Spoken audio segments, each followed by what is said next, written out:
Hello, Rabbi Danzig. Hello, hello. Can you see me? Yes, I can see you loud and clear. Okay. Hello. So yes, welcome everybody. All Rabbi Landis' welcomes. I second. I'm happy to see everybody here. But let's get started on the Gemara. So we're in Avoda Zara, Samach Vav, and we're talking about grapes mixing with wine. And we're into this. Why this is interesting to us is because it's a case of min b'mino. It's something similar, and we're going to talk about min b'mino because right there's two possibilities: min b'mino and min b'she'eno mino, and that's going to be a major topic about how bittul works in both of those cases. And we're going to have to get clear what is min b'mino, what exactly is one type what is a type. We'll talk about that hopefully. What exactly is a type? But let's start the Gemara. So I like to have somebody read. Tell us specifically where you are before I mute myself. So Samach Vav, the first line. Actually, this is an unusual Amud because actually this first word on the Amud is the beginning of a topic. Even though there's obviously a Mishnah beforehand. Which is also worth, which on another occasion would be worth discussing actually, because the Mishnah is also interesting. But we can't do everything. So let's start with the first word where it talks about Chamra Atika be'inve. Maybe Isaac, you want to read a little bit for us? Isaac and I had a little correspondence about this on email. So maybe you want to start off. Chamra Atika be'inve. דברי הכל בנותן טעם. חמרה חלתה בענווה, אביי אמר במשהו, ורבה אמר בנותן טעם. Okay, so you have old wine, which is like presumably wine that's turned into, like now it tastes like wine. It's not just like wine that you just bottled. And in this case, it's yin nesech, I think is the assumption. And it falls into grapes. Everyone agrees makes it aser based on whether or not it imparts flavor to the grapes. If you have new wine, so wine that hasn't started like tasting like wine yet because it's not old enough, that falls into grapes, Abaye says any amount makes it forbidden, and Rava says it's only forbidden if there's no tenta. Okay. So then the question, why? So now we're gonna investigate why they say this. Yes. Abaye Amar b'mashehu b'tad ha'ama azlina idi v'idi chad ta'amahu tehava le min b'mino u'min b'mino b'mashehu.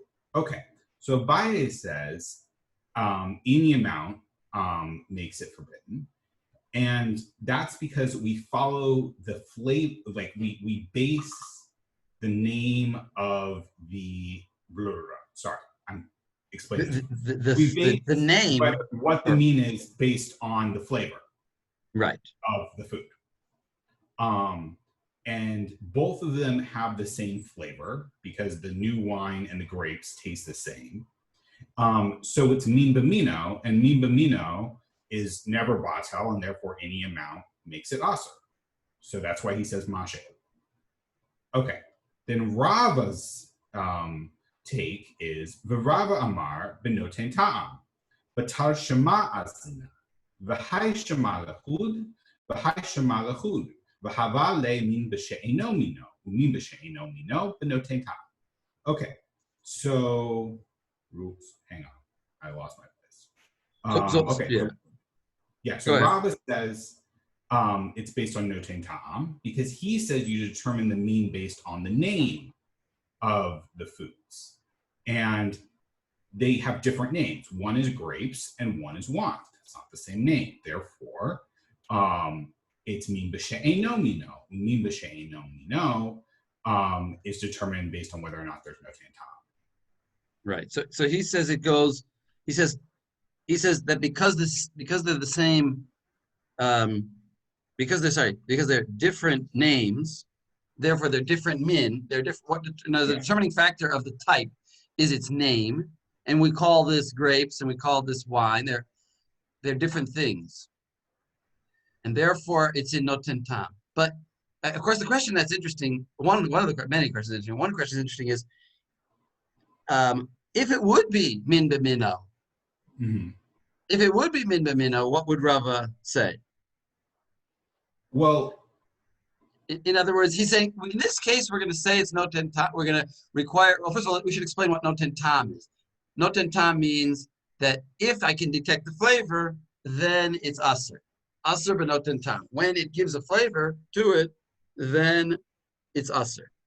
And it's, so I'll let you answer the question. What does Rava think when they are min b'mino, when they are the same taste, or the same name, sorry?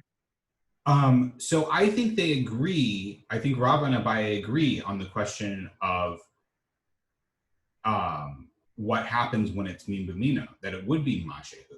Their fundamental disagreement is how do we determine min, not what do we do when it's min b'mino versus when it's. It seems like this universal agreement here. It seems like this universal agreement that min b'mino, whatever that may be, is aser b'mashehu. And okay, seems like min b'mino is aser b'mashehu, and they're just arguing about whether you go by name or flavor. Okay, so of course now we have to ask another question, which is, does Rava make any sense? If you go by the name, so wait a second. So in other words, Abaye says if they're different flavors, then it's eno mino, and then we go by noten tam. But how does Rava make sense? Because if we go by the name and not by the flavor, then that means that they could be the same flavor, and in that case we would, but they're different names. In that case, we would require you to detect the flavor. But if they're the same flavor, how would you ever detect that flavor? In other words, there could be a case where there's different names. Go ahead, Lexi. Just thought like you would have to rely on a shear, wouldn't you? Like we have to say that like, shishim or whatever equivalent we think is here, that like if you go by the more metaphysical concept of like these are the same entity, and so that's what we like, or different entities because they have different names, but they have the same flavor, then like I have to have a general measure by which I think things impart flavor. Right, and that shear is a substitute for the real thing, which is tasting. So when would there be a case of real tasting? In other words, when would the ideal case, the normal case be? You'd have to say, according to Rava. Well, it would be when there's like things that have different names and also different tastes. Right. You'd have to say that. That only, like that's the normal case. The normal case is that they're different names and they're different flavors. Then you taste it if they're different names and different flavors. But if you have this kind of weird case where it's the same name, it's different names but the same flavor, then you're going to have to, you can't taste that flavor, so then you're going to have to rely on a shear. Abaye kind of makes more sense because he says, as long as they're different flavors, then rely on the flavors. That kind of makes it very apparent, right? As long as they're different flavors, then taste it. And it's, it's not the same. It's almost like a Rava is saying, tie your hands behind your back. Here we've got two things that are different flavors, and we're not going to let you taste it. We're not going to let you determine it based on taste. It's going to be, we're going to say it's aser b'mashehu. It's like, you almost asked, I would ask the question, why? Why not just taste it? Asher, you want to say something? I don't hear you. Asher, microphone. I think he's talking to someone off screen. Okay. Everyone, it's a little bit uncomfortable. Yeah. Is it possible to say that they're still talking in some kind of spectrum, and that when Abaye says that grapes and wine have the same taste, it's not that they're actually identical, but that they are too close to start tasting, whereas Rava is somehow saying there is taste to be felt. It might not be as dramatic as if it was, I don't know, two totally different fruits, but because of the name, because of the two different names, that represents that there is some difference. Like to think about like strong difference in flavor versus Rava. But what does Abaye say? What does Abaye say?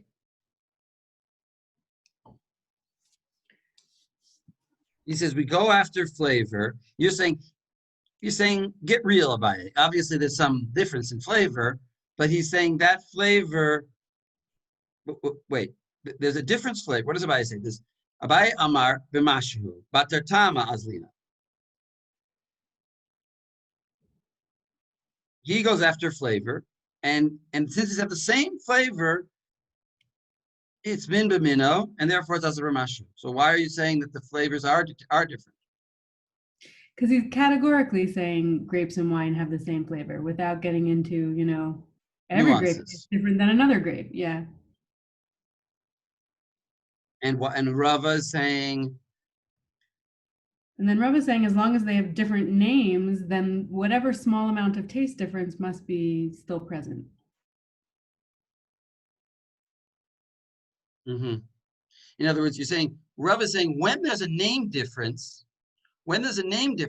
then the flavor difference that we can detect maybe becomes relevant. That's interesting. That's possible. Because if they were truly, truly identical, they'd have the same name.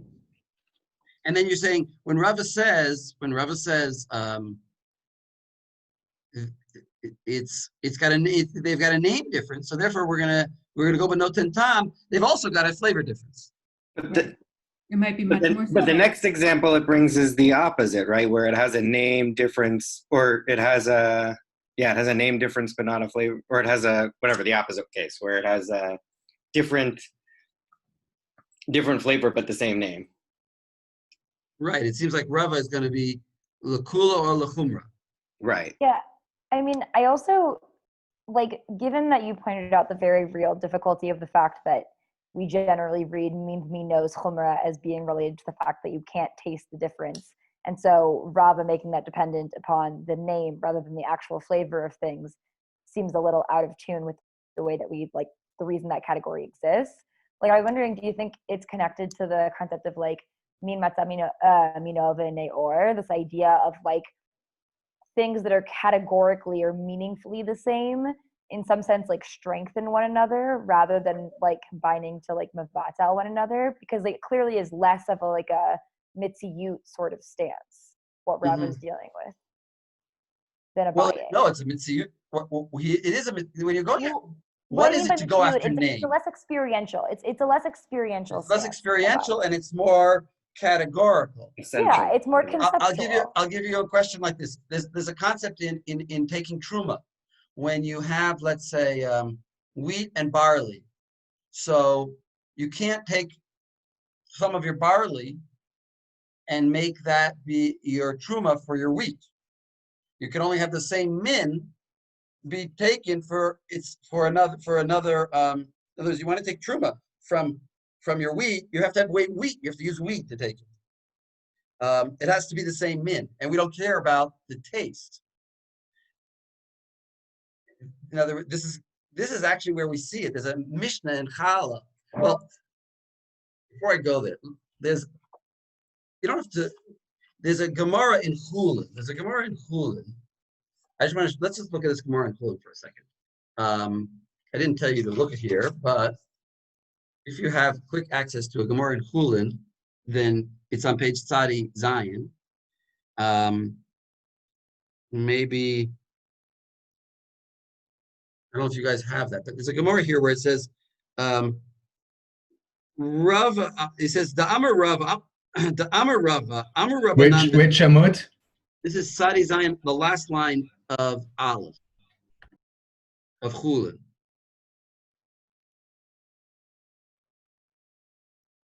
And it comes out, back to this question of whether Rava holds that in Mashahu, in other words, I'm going to this other question now. which is when we said that it seems like this Gemara is saying that both Rava and Abaye agree that min b'mino is asur b'mashu, and there's no redemption.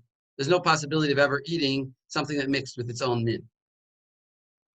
And Rava in Hullin says, Amar Rabbanan betama, Amar Rabbanan b'kfela, Amar Rabbanan b'shishi. Now, sometimes the rabbis say you can taste the mixture to permit it. Sometimes they say you can have a Gentile taste it. And sometimes you can just use 60. And he says like this, Hilchach, min b'she'eno mino, dehetera taima. If it's min b'she'eno mino, you can taste it. The isura, but if it's min b'mino, if it's min b'she'eno mino, and it's not permittable to eat, then you have to have a Gentile taste it to see if you can take. Because min b'she'eno mino is 2 different flavors, so you could taste it. So he says, the hetera b'tama. If it's heter, you can taste it. The isura b'kfela. You use a Gentile. Min b'mino deleka l'meikam ataima. But if it's min b'mino, when you can't evaluate it based on flavor, inami min b'she'eno mino the isura deleka kafela. Or you don't have a kafela when it's min b'eno mino b'shishim. So here Rava clearly says that shishim works in a case of min b'mino. Min b'mino, the lake of the because, by the way, there's 2 ways to read that. Min b'mino in such a case where you couldn't determine it, or min b'mino and always in a case of min b'mino you can't determine it. Either way, you're going to use shishim. So there's a Gemara in Hullin where Rava clearly says shishim is going to work in min b'mino. And yet here he seems to be saying that shishim never works. So, in other words, it doesn't work for min. Min b'mino is asur b'mashu, period. So it seems like Rava doesn't fit to himself. Right. Couldn't But it be a I wine think there might be a thing? difference. Yeah, I was going to say the same thing, Lexi. It's a wine thing. That Rava generally holds min b'mino shishim, but because we're doing with yayin, and that changes the parameters of the conversation and automatically put into the realm of mashahu. But then why should it not be permitted? Why should it be mashu also with eno mino? What if it's eno mino? In other words, then it should also be asur b'mashu. If you're saying it's because yayin nesech is such a strict thing, then and therefore we're going to be asur b'mashu b'mino, then let's also be asur b'mashu in eno mino. Why would we be? Where do we find anywhere else in halacha this concept of min b'mino being different from min b'she'eno mino, and that one requires mashu? The opinion of Rabbi Yehuda against the Rabbanan.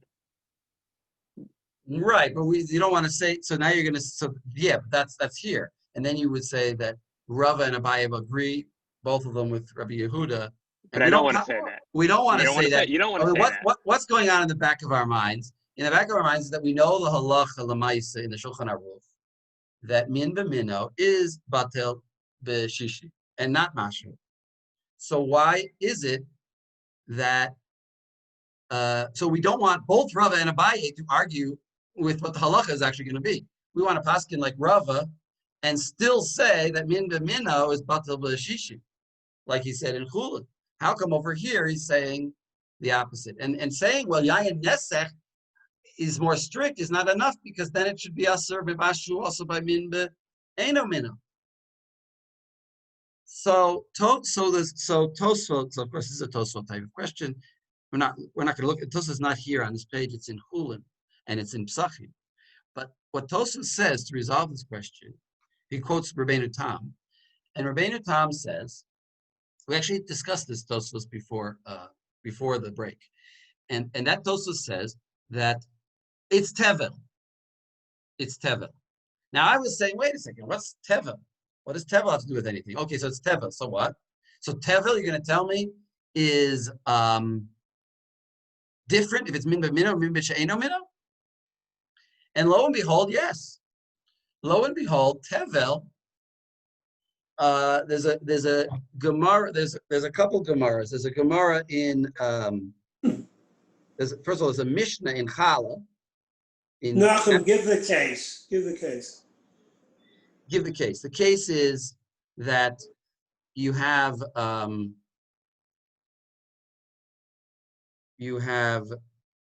well, what's Tevel? Tevel is let's say wheat that you harvested and you didn't take truma from it. So this is forbidden to eat. It's called Tevel. And you didn't take truma, and now it got mixed up into your cholent.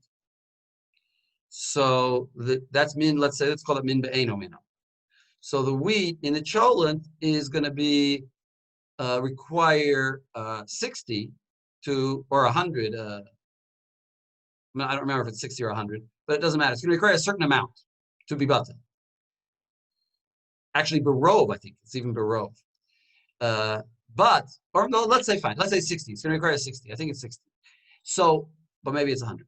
So it's going to require 60. But what if that same wheat didn't fall into your cholent, but it fell into minnow? It fell into other wheat. So your tevel fell into Hullin wheat that was already taken the truma from, ready to eat wheat, and falls into it this other tevel wheat.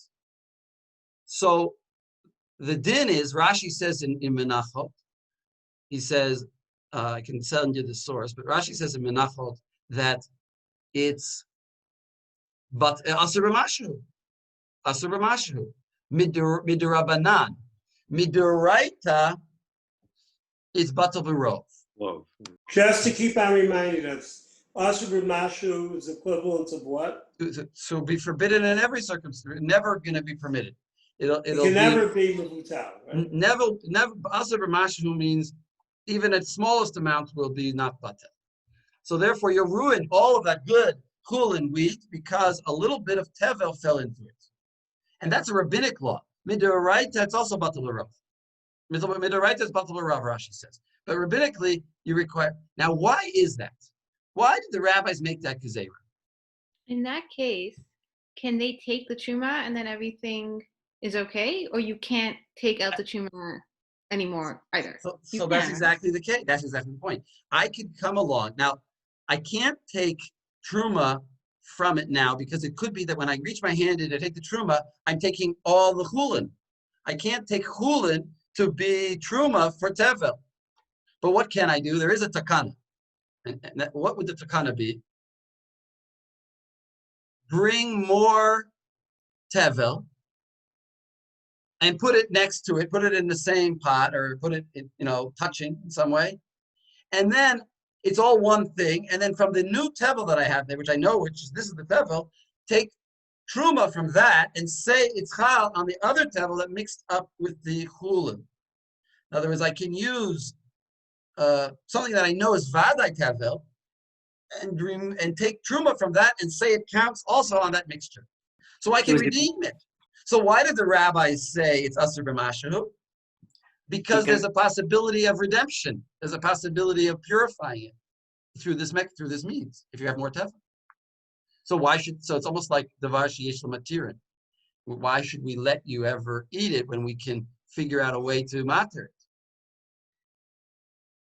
Now, when we're what occurs to me when I hear this is that how are we doing this redemption? We're doing it with minnow. In other words, we got to bring more wheat. If we brought some tevel that was barley, it wouldn't work. We have to bring tevel that's dafka the same wheat. That we don't care about flavor. We care about the name. We care about that it's the same thing. It's wheat. Now, so when we talk about minnow, it seems like the concept of minnow is that it's the same thing for the purposes of taking truma or maaseh. And the reason that we're going to be machmir by minnow is maybe because of some way of redeeming it. But that same concept maybe applies to things that are not truma. Wait, if it got mixed definition, what I'm proposing is the definition of minnow being name makes a lot of sense when we understand that that's the Gemara, that's the Mishnah in Halla, chapter 3, Mishnah 10. Davni, you want to say something? If it got mixed in with a different type of grain, couldn't you do the same trick? Yeah, as I was speaking, I was thinking that same thing. In other words, let's say your wheat mixed in, yeah, you could, but when you're right. If it would be Eino Mino, you could also redeem it. You're right. I think it's a good point. That sort of goes against what I'm saying. It's a good point. You could do the same trick, and then you could redeem it. So why are we letting you there? Mavatal it. That's why I gave an example of like cholent, where it's sort of mixed up. But you're right. It's a little bit of you're right. You have touched a weak point in what I'm saying. But let me go on with it and say because I want to say over here by the yayin, what's the din about truma by yayin and grapes? There's a concept in truma. When you take truma, it has to be on the gemar malacha. In other words, if you want to take truma from grapes, you can't take it from wine. In other words, you can't have a bottle of wine and say this bottle of wine will be the truma for these grapes, and so to the reverse. Even though they're from the same plant, the same year, you grew it in your same garden, it's the same thing. But one is wine and one is grapes. Grape, you can only take truma from wine. It has to be wine. Whatever the gemar malach, whatever you intended to. If these are eating grapes, if you intended to eat them, then you can take it from grapes. But if you can't cross, and that's exactly our case here. In other words, min is a very strong concept of mino being going after name, going after what is this thing, not the flavor, but is this a pile of grapes or is this a jar of grape juice? And if they're two different things, then they have no connection. Then in other words, they're two different mino. They're two different types, and that's because of the name and nothing to do with the flavor. I'm just trying to defend the concept that Rava is saying that we go after name, because that's the way mino exists in the halachic world, really, outside of the case of kosher food. So he's applying that same concept to kosher food.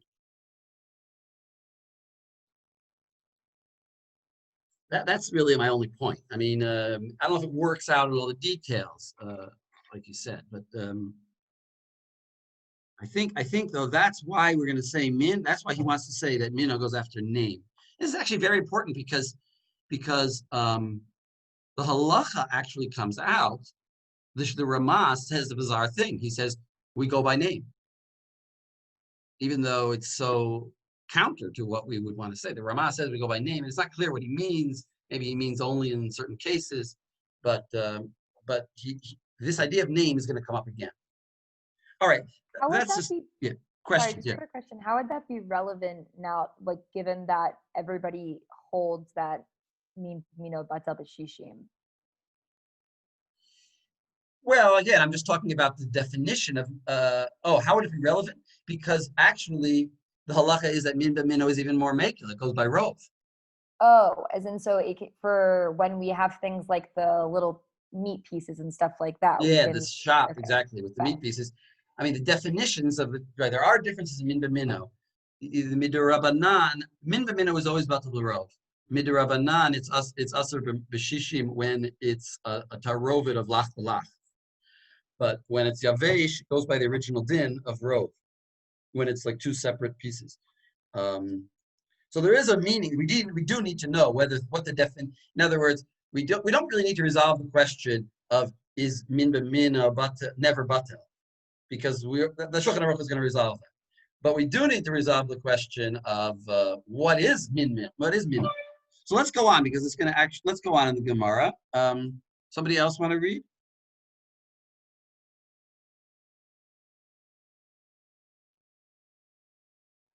We're at Tanan Yayin, Yinesach. Wait, so wait, let's summarize what we saw. What we saw here in Rava and Abaye is that Abaye says go by name, and Abaye says go by flavor, and Rava says go by name, and everybody seems to agree that min b'mino would never be batal. But min b'she'eno mino would be b'noten tam. And this is just a question of whether grapes and wine, which have the same flavor, perhaps if they're fresh, are going to be considered min b'mino and therefore never batal. So now we're going to do another case that's sort of similar. Yavi, you want to read? Yeah, I can try. Tnan, yain nesech shenafal al gav anavim. So this is the Mishnah that we're actually in. Right. That's talking about yain nesech that falls onto grapes. And then they ask, Kaisil kadata chamra chadata ba'anve, my love benoten tam, because we think it's about new wine. This the Mishnah. We're asking, isn't that benoten time? Lo benoten tam, lo b'mashu. No, it never is. Wait a second. What's the problem with our Mishnah? Our Mishnah is problematic. If you turn back a page, you can look at the Mishnah, but our Mishnah is problematic because our Mishnah says yayin nesek nafal al gabei anavim. It's the previous page. Yayin nesek shenafal gabei anavim yedichan. You should rub if forbidden wine fell on grapes, just wash them off and then eat the grapes. Vehen mutarin. And then it says ve'im hayu mevukaot. If they were cracked, asurot, then they're forbidden. You say the Mishnah is problematic. Yeah. The Mishnah says, what is the criteria for these grapes being permitted or not permitted? It's one thing. And what is that one thing? That they not be broken open. Right. If they're cracked open grapes, then you can wash them off. Then you can't wash them off, and they're going to be forbidden no matter what. Right. That sounds like it's focusing on noten tam. Because if they're cracked open, it would be noten tam. The wine would be getting inside the grapes. Right. Well, a grape, if you think about it, is a hard peel. You know, it's slick, and if something pours on it, you can just clean it right off. So it's the question. Right. If it's cracked, then the flavor, well, whether it's min b'mino or whether it's flavor or whether it's substance, doesn't really matter. But the point is, when the grapes are whole, they're like impervious. So therefore, there's no contact between the two substances. When they're cracked, then there's some interaction, whether it's flavor or substance or But that seems to be the only criteria. What is the criteria? We just read now between Rava and Abaye. What is the criteria? Is our case a case of cracked grapes or not? If our case was a case of cracked grapes, then they should be forbidden. The Mishnah says they're forbidden. And if our case was a case of not cracked grapes, then it should be permitted. And there shouldn't be an argument about flavor. So what are they talking about? So why is this Mishnah different from what we just said? So the key word is hamratika, the inve. In other words, wine. And the Mishnah didn't say that. The Mishnah said yayin nesech. So one resolution to this conflict could be that the Mishnah, when it said yayin nesech, was just talking about fresh wine. Fresh wine will have this din of forbidding it immediately. Why? Now we're going to get into because min b'mino. Because it's min b'mino, or the flavors are, it's right. It's min b'mino, but for Abaye, for Abaye, for Rava, right? For Abaye, and right for Abaye. Rava will say, in other words, our Mishnah was talking about fresh wine, old wine. Well, right. How would you're asking a question? You're saying, how would Rava explain our Mishnah? Why does our Mishnah say that it's forbidden in all circumstances? I mean, yes. Wait, speak out the question before you ask. Explain to me your question. So that actually wasn't my question. And I think it's kind of almost a difficulty in that we're reading the Vukaot Mishnah in what seems like the most straightforward way of that implies like the question here isn't really noten tam. It's like, could you just wash it off of grapes and just have no iser left, or is it being mixed up? And like seemingly that would be the mashahu. But doesn't the Gemara here suggest that like actually our Hava Mina would be that is Benoten Tam, and they're raising that as a kushia against Abaye, of like, isn't this Mishnah, like, wouldn't this be a case of Benoten Tam is when they're a sore, and then this should be a difficulty for Abaye because these have the same flavor, and then that's why it's like, no, it's about Gamash. I think that's the way the Gemara answers Rav Nachum's question. I think it's a reasonable question. Yeah, as in it just feels like a different question. As in the one that we were saying before is that in some senses, like, Wait, how do you read Tanan Yayin? What's the question that the Gemara asked? Tanan Yayin Nesech Shenafal Gabe Anavim Kasal Chadadchai Chamra Chadeta Be'anve My Love Benoten Tam Lo B'Mashvu. So what is the Gemara saying? In other words, I think it's already trying to resolve. My question is underlying what the Gemara is saying. How can this Mishnah be resolved based on what we just learned? And so he gives a kasal chadaitcha. You would think that it must be that like I said, that the Mishnah is chamra chadata. It doesn't say chamra tika. So it's chamra chadata be'invei. But then it should be noten tam. Why? Why should it be noten tam? What do you mean? It should be noten time? It should. So you're reading this as a kushia. So you're reading this as a kushia on Rava. Because I thought it was a kushia on Abaye. That's like being raised and then resolved. Well, let's see. Wait, before we get into names, let me just. Maybe you're right, but let me go slower.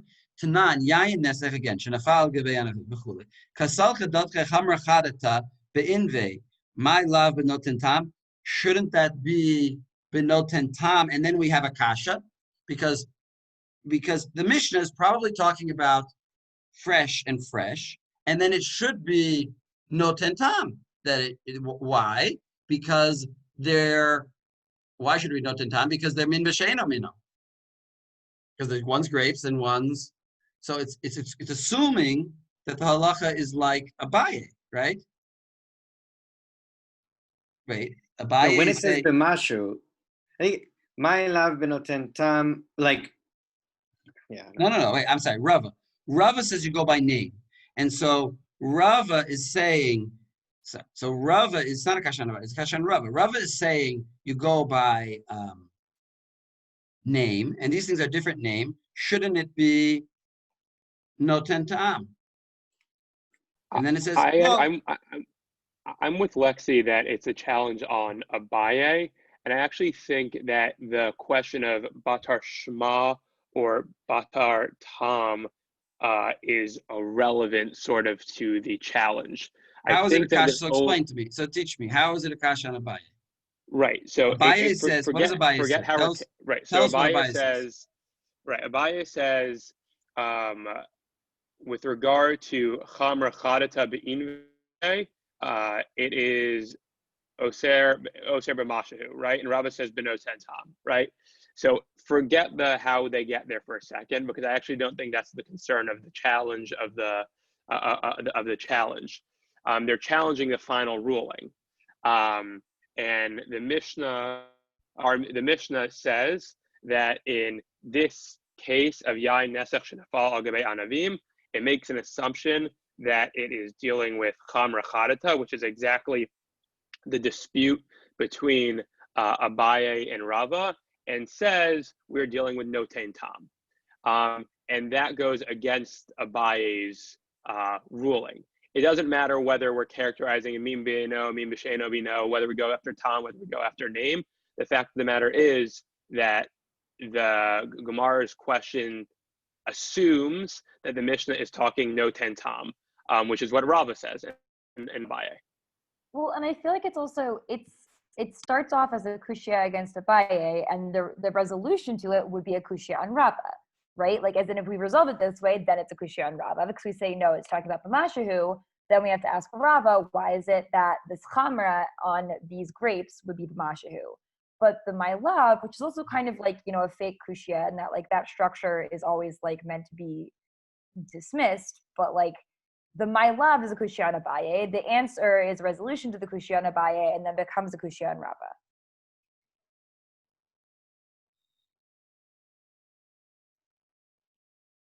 I thought it's a kasha on the opinion that says, in other words, we're assuming that we're going by name. And since these are different name, it should be noten tam. That's the way I understood it. But isn't And then the we're my saying, love usually being raised as a kushya, like as in the my love statement, the thing that it supports is the opposite of whatever the kushya is that's isn't being it, the way raised. my love is, isn't it so that when it says usher, it doesn't really mean usher always. It means usher benoten tam. Yeah, which would support Rava. Right, but then right, and then right, so it goes back and forth.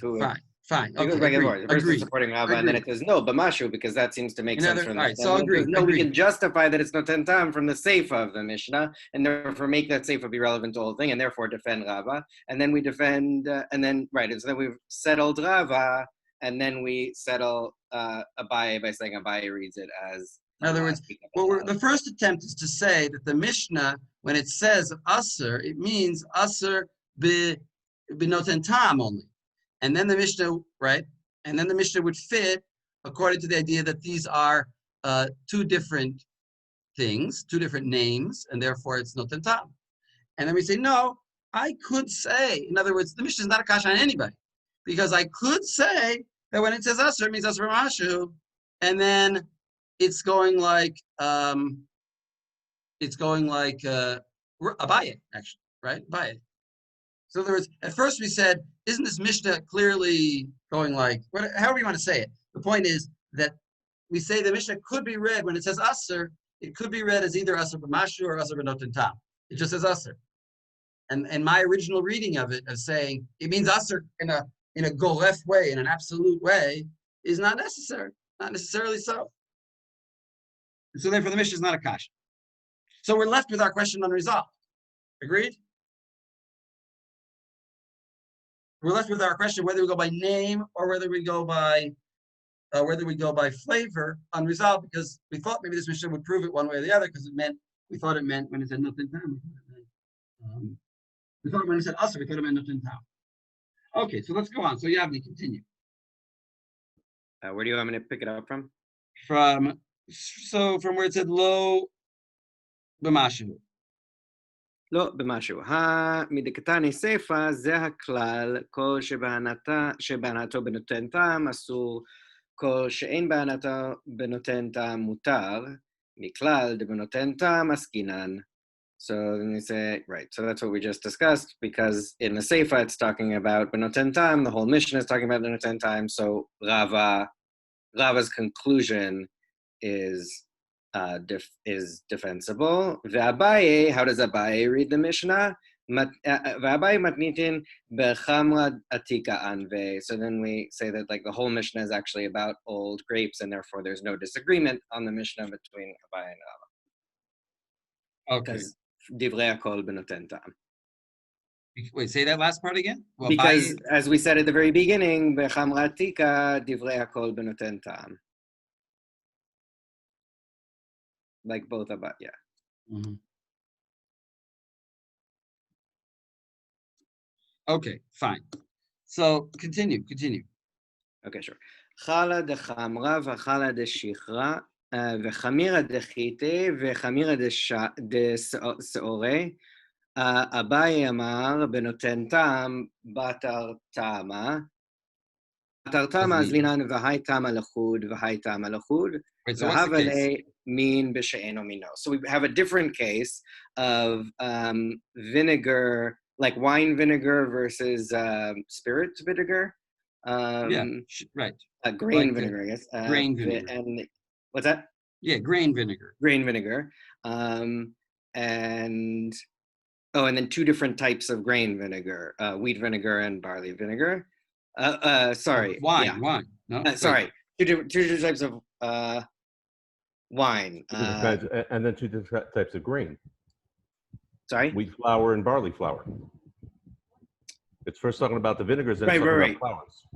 Yes, yeah. So thank you. And the flowers, and so these vinegars are getting poured into the flowers, and then So, oh no, Abaye says Chamira is like a sourdough. sourdough. Right. Thank you. That's what we. Right. Yeah. Chamira is like a So sourdough. we have these vinegars that are presumably forbidden. The vinegars are not allowed, and they got mixed into the sourdough starters, and they're I think made it's respectively. isn't it two different tastes? Vinegar and sourdough. It's 2 sourdoughs versus 2 vinegars. Yeah. In other words, we have 2 vinegars that mix together and 2 sourdoughs that mix together. Oh, And the thank you. point is, their names are, they're vinegar. They're both, the first 2 are vinegar. They're different kinds of vinegar, but they're vinegar. Their names, so now we're getting to this question of what is a name? Do you call something vinegar or do you call it wine vinegar? Or do you call something dough or do you call it wheat dough or barley dough? So we're giving this, so we're still interested in this question. Do we go by name? So, Right. So we're asking about these 2 mixings. Yeah. So Abaye Leshitato says that we go after taste when we say min b'mino. V'hai tam alachud, v'hai tam alachud, and they have different flavors. The 2 vinegars have different flavors. One is wine vinegar and one is grain vinegar. And therefore, when you mix them, v'havale min b'she'eno mino, so we consider it min b'she'eno mino. V'min b'she'eno mino, also for the case of the sourdough. Benoten tam, and therefore the din is benoten tam. Rava Amar b'mashu, and Rava says here we see, b'mashu, actually, here we do see a stricture of Rava. right? Here So we Rava do is, see right, takes it to the Chumrah, the Shitatot, because Batal Shema, because you go after the name, and therefore, they're both vinegar, so they're both considered min as linan. V'hai chala mikre, v'hai chala mikre. This is called vinegar, and this is called vinegar. V'hai chamira mikre, v'hai chamira mikre. This is called sourdough, and this is called sourdough. V'havale min b'mino, and so it's considered min b'mino. V'kol min b'mino, on principle, b'mashu is never bata. Right. So here we're seeing that they're following their shittas. But the main thing that I think is interesting about this is it resolves a question that's really been bothering me, which is what is called a name. And it seems like the name is a very general thing. In other words, if I have Cabernet mixes with my Merlot, and I say, is that min b'mino or min b'eino mino? What does this Gemara seem to say?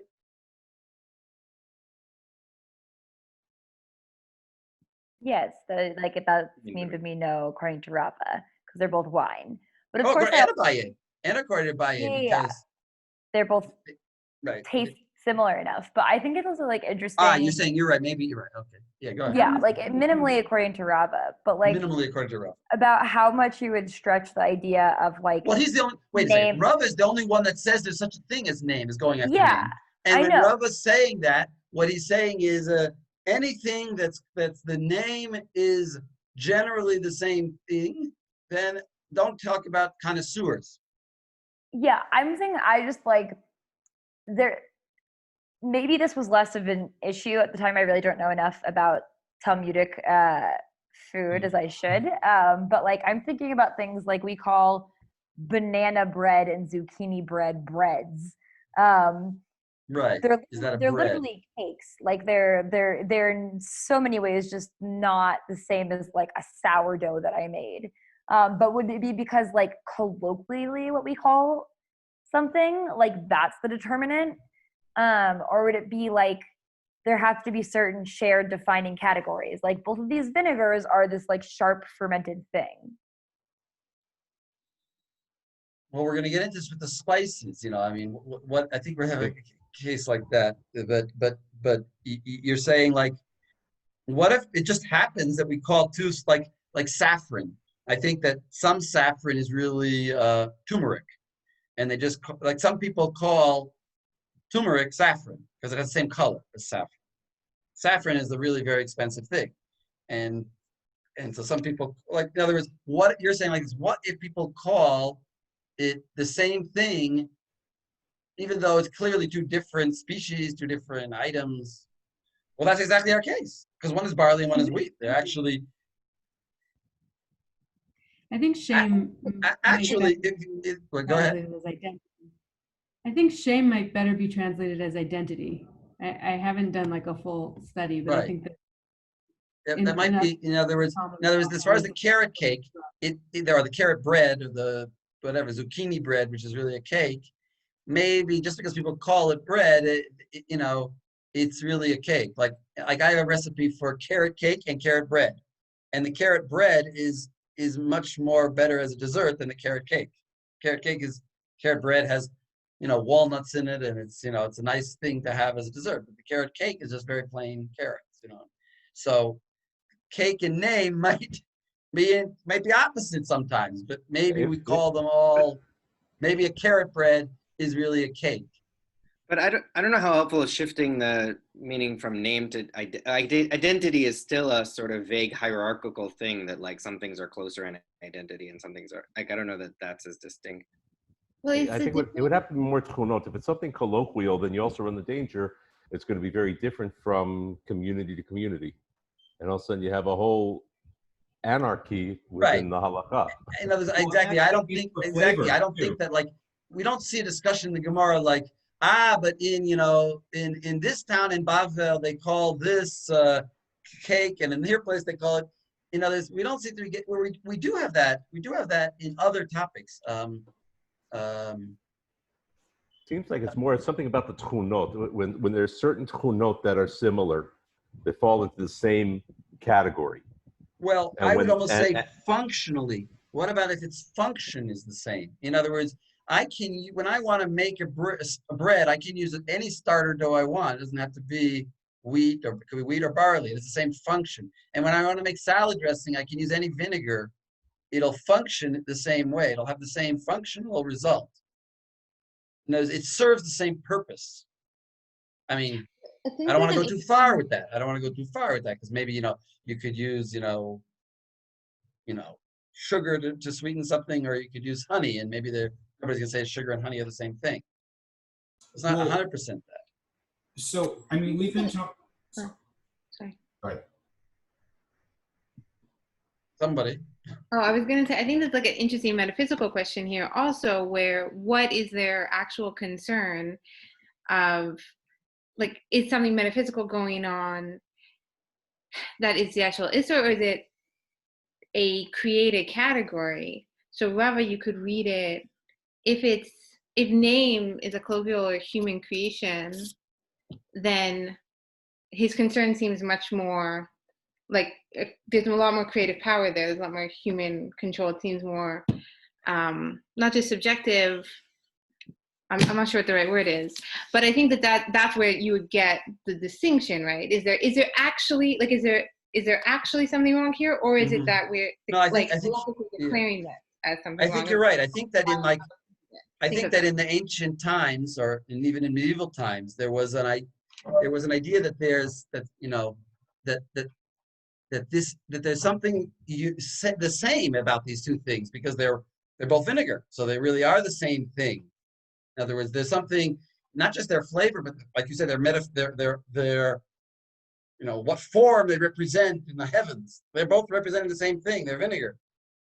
There's something metaphysical going on here.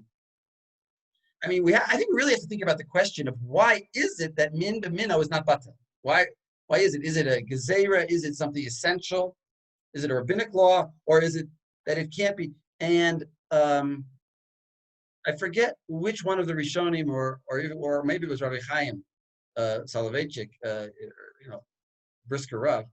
One of them talks about this, or it might have been maybe the Ran. I don't remember who says it. They talk about this idea that there's no bittul when it's min b'mino, because bittul is like if there's a war going on, and one army beats the other army, and therefore it becomes the victor. It overpowers the flavor or the essence, whether it's name. In other words, if it's flavor, then it would be overpowers the flavor of the other.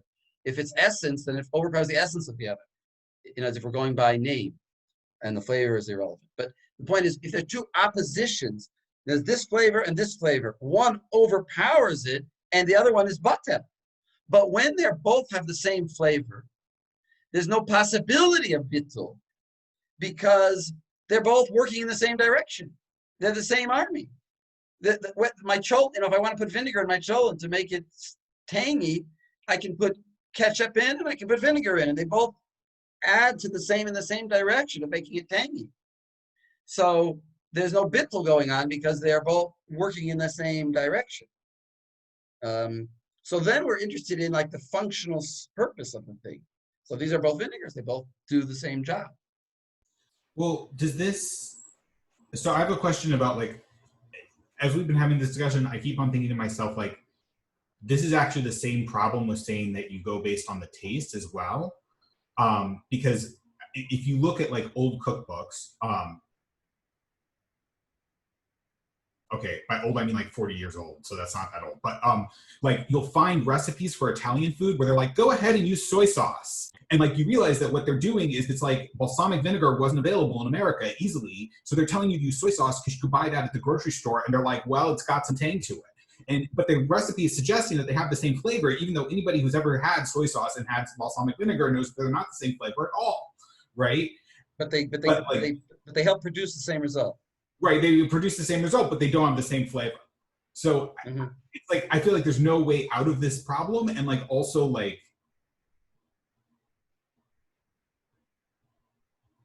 I don't know, like the minute we're saying like, does it produce the same result? Then I feel we're moving totally away from the question of like, is it about flavor? Like, then we're in an entirely different category, and I feel like we're using language that's entirely imprecise, and that's very frustrating. Yeah, I mean, there's a problem with with what I'm saying has a certain problem with it because in the end, ketchup. Nobody's going to say it. Ketchup and vinegar are the same thing, and therefore they're going to be min ba'eino. But I'm just trying to show. I'm really just showing an angle on it. I'm not really proposing it. I'm not really proposing it as the solution. Right. No, I'm saying the Gemara has this problem. Yeah, I mean, I'm trying to understand why two different vinegars are considered the same name and therefore not batel, even though maybe a connoisseur could tell, oh, this has got too much wine vinegar and it needs more regular vinegar. But yet we're going to say, no, he goes by name. It's the same min. Anyway, he goes by name. And so therefore, his concept is a name is sort of a general thing. Let's continue on. I think we got some valuable insights there, but let's continue. Actually, maybe Elisa, you want to read?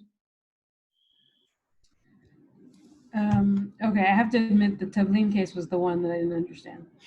Okay, so that's perfect. Then you should read it to us. You'll understand it really well now. All right, Amar Rabbi. Yeah, is that where we left off? Yeah, Amar Rabbi. Let's find the place. Where are we?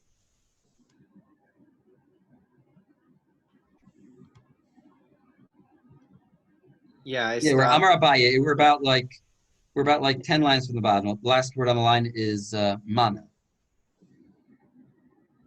Isn't that right? Yeah, the sixth from the last narrow line. Yeah. Go for it, Elisa. All right. Amar Abaye, Mina Aminale de Batar Tama Azlinan. So let me try to prove to you why I believe that we should go after Tam. The Tanya Tavlin Bet, the Gimel Shemot, Vehen Min Echad, Umin. Well, bet means shnayim, means two.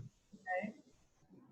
So Amar Abaye, he says 2 or 3 names. Tavlin, yeah. Shemot, Vehen Min Echad.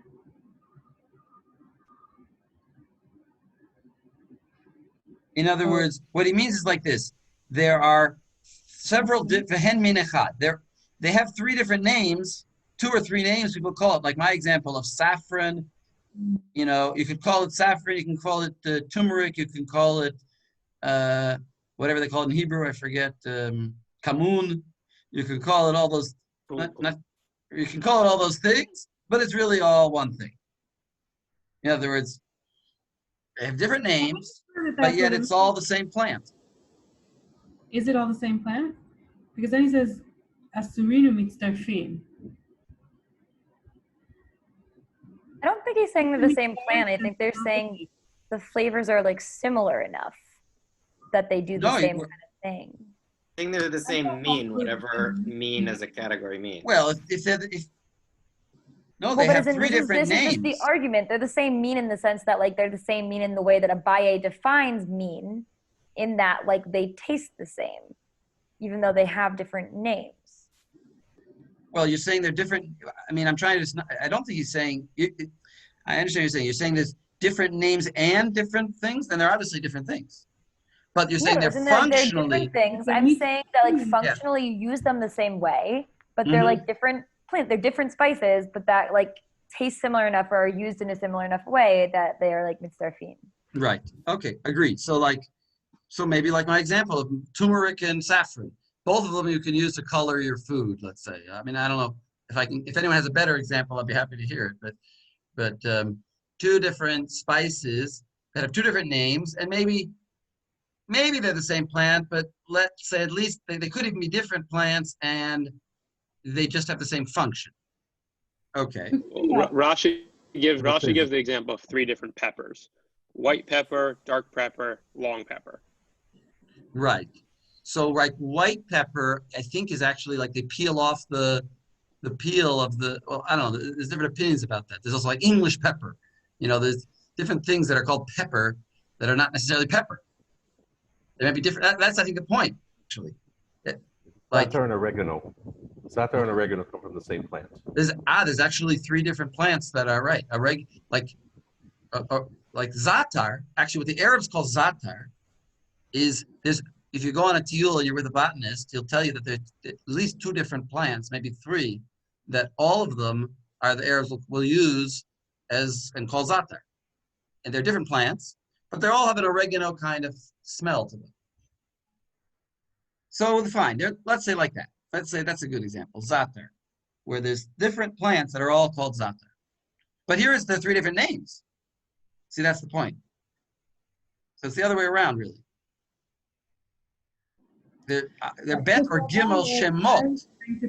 We give them different names, and you want to say, but they all have the same purpose. So one is called thyme, and one is called oregano, and one is called za'atar, but they all have the same purpose.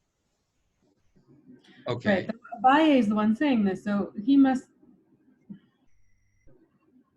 saying despite the fact that they have different names, their flavors are similar enough that we count them together, they're mitzdaref, and they count towards the Isur together. Right, because let me tell you, there's a rule that you should be aware of.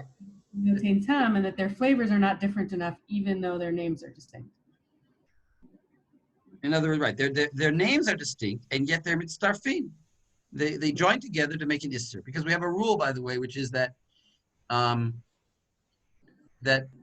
mali heter mevatel Isur, mali Isur mevatel Isur. In other words, Isur can mevatel Isur. If you have, let's say, 59 pieces of kosher food, or units of kosher food, and falls into it simultaneously a unit of pork and a unit of the lobster, so it'll be mutter. Because you have 59 plus the lobster is enough to mevatel the pork. And 59 plus the pork is enough to mevatel the lobster. So you have heter and isser. In other words, why do we say they join together? Because they're different. Because they're different flavors. They're different things. And that's exactly what's going on here. That these things have the same flavor, so they're not mevatel. They do join forces. Unlike the pork and the lobster, which don't join forces because they're different flavor. These have the same flavor, So they're joined together. And you see, but yet they have different names. Why do they join together? That's Abaye's kasha on Rav. Okay. So go on. Even though it's not really such a great kasha, meaning it's also a kasha against Abaye, because he's saying mitzdarfim, that they're, I don't know. Well, but this is for a separate thing, right? The Yeah. the You say they're Misrafim, the just- Tuma is saying they're similar enough to each other that they combine for that. It would imply that they wouldn't mevatel one another for Right. Why shouldn't they mevatel each other? kashrut. Right. I think it's a good kasha. I think so, no? And if they're the same flavor, they would be, oh, sorry, they're, okay, yeah. They're the same They're really flavor. They together, join together, falling into some other flavor. and yet their names are clearly different. If we care about names, then we should say that these don't join together and they help mevatel each other. I thought it was a much simpler question, that it's just clearly names and min are separate categories in this Mishnah. And that's the question on Rava. Like if min is defined by name, you can't have three different names in the same category. By definition, you have three different categories. You say because it uses actually the word menachot. Yeah, just that it's three names and one min, then by Right. definition, min is not equivalent to name. You're right. That's- Without thinking about it too much, just the words are good proof. Okay, agreed. But I mean, yeah, I don't think that's contradictory. Well, but I It's think like here it's using main in like the scientific sense. I think of like a species, as opposed to like when Rava's using mean, that's not how he's using the term. So I don't think the language itself is inherently a kushya on Rava. The kushya is the idea that their flavors make them similar enough that they combine for Isur.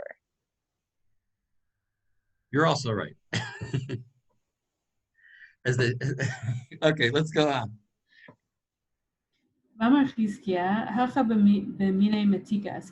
So we're dealing with sweeteners. Okay, now here we really get into this idea. So what does Hizkiah say? Is Hizkiah answering? Hizkiah's answering for Rava, yeah? Yeah. So he's basically saying, he's combining this issue of taste and function, I think, right? So if we did a taste test, we could tell the difference between honey and maple syrup, but he is taking a step back and saying the function is sweetener, Right. and that's enough to say, Well, by the way, I think limatek et behen et kedera, even though technically it means make it matok, I think it actually means they're there to improve this pot. In other words, he's saying almost an impossible thing to understand. He's saying all these different things are thrown into the pot in order to make it better. You know, you're trying to make curry, and you got to put in cumin, and you got to put in what else is in curry? Curcum. What did I say? Turmeric and curry and hot pepper and pepper and maybe some cloves. You got to put all those things in, and now you get curry. So all of those things are joining forces to create the same thing. And so so therefore this is not a relevant case, right? What is he saying? Therefore it's not a relevant case. Therefore, of course, everybody agrees here that they're all the same min, that they join together, that they, in other words, that whole thing that we said, Mali heter about the isser, Mali isser about the isser, doesn't apply. Even though they're different things, they're all, you're making a gumbo soup, you know, with clams and oysters and, you know, all these things. They all together make that flavor, so you can't tell me they're mevatel each other. Is that what he's saying? That's what he's saying. So therefore, it's not relevant to our question. Notice, even if you say that they're different mins, since they have the same function, they join together. I guess that's what he's saying, yeah? Well, I feel like you could distinguish between saying like every spice in a curry is working towards creating the ultimate curry flavor, and so they're all the same thing, versus like, okay, I think that the cumin and turmeric taste similar enough that they're actually performing a similar function, But what I'm doing when I'm putting a clove in the oil is actually cloves paste like they're pretty different than cumin or curry or turmeric. And so that things that like would have similar taste properties essentially in the way that they're functioning. But like what would does he say? combine, but not like all things that are combining to create an end flavor. Because some might be working in different ways. Well, towards that's why I'm creating- saying I put it in the most radical possible way. I'm putting Hizkiah in the most radical possible way because that's what I see. Since they are fitting to improve the pot, But you could read that just therefore as they're like actually considered as sweet. though they have the same flavor. But like you're reading it as improved, but you could also just read it as like mamish sweetened. That these are things that are all like spices used to dafka sweeten my like things. Yeah, I don't. Right, I'm hesitant to say that because spices in general don't sweeten, and I think in. I'm not the biggest expert on the Talmud, but I think that limatek doesn't have to mean sweeten. I should look it up, but right, if it means sweeten, then you have to modify what I'm saying, and you have to make it more limited and say only when they're serving in the same direction, like you were saying. You could say it like that. I'm putting it in the most extreme possible light, that he's saying anything, absolutely anything that comes to. Notice, if you're putting in all this different stuff and you're trying to, and it's going to make a great seafood gumbo soup, because you put in all these different things, and you can't tell me that the one is mabatel the other, even though they're totally different flavors. They are joining forces to create that flavor, and therefore they are mitzaref, le'asor. All right, let's go on. Let's go on. But I hear you. I mean, it could be that he's saying not such an extreme thing. Of course, it would be extremely isser, what I'm saying. Go hoil the right. I think we're at imrat. I think maybe it has more to do with canceling out the spices as a good case, because Abaye is bringing it as a case to prove here they have different flavors and yet they're considered one. And Chizkiah says, sure, because they're working together. If you did a taste test of each flavor separately, you could definitely tell the difference between them. And they have different names. And they have different names. Now, there's basically, he's saying that Rava agrees here. Rava agrees. Recipe requires this specific mixture. Right. I mean, it's a typical. I don't think that's Chizkiah's function here. Okay. I don't think Chizkiah's function is to help out Rava. Chizkiah is actually being brought to continue the challenge on Abaye. We haven't even had Rava. We haven't even finished Abaye's kushya yet. Okay. I think that's different from what you're saying. I think you're saying that Chizkiah is coming to respond to Abaye. I think the structure is actually Abaye saying, I have a Mishnah that proves me. Here's the Mishnah. Here's the Amora that comments on this Mishnah as to what it means. And now I'm drawing my proof from the Amora. It's not that. Well, that was my question. That was actually my question when I said, is Hizkiah coming to defend Abaye, or is he a comment on the Mishnah that Abaye is bringing? He's a comment on the Mishnah that Abaye is and then using as a proof for himself. Okay, so let's go with that. That was exactly my question. I wanted to see what you thought about that. So let's go with that. Either way. Maybe you'll read here. Imers. Continue from Imers. All right. Amar bishlama batar tama azlinan kulecha tamahu. El Amar batar shema azlinan hai shma lachud v'hai shma lachud. So Chizkiah had said that all of these flavors join together because they are matok, whether it's seasoned or sweetened or whatever. And Abaye said it makes sense if we're going after taste because they are all of the same tom. And what is that tom? They do some sort of mitiha. That's why it works. But if you go but it doesn't work if you go according to name because they all have distinct names. If you go according to distinct names, they shouldn't be. Then who cares? They used to say, then who cares that they all have the same function? Who cares that they all help improve the flavor? Your name is all that matters. It's kind of like what Tikva said. that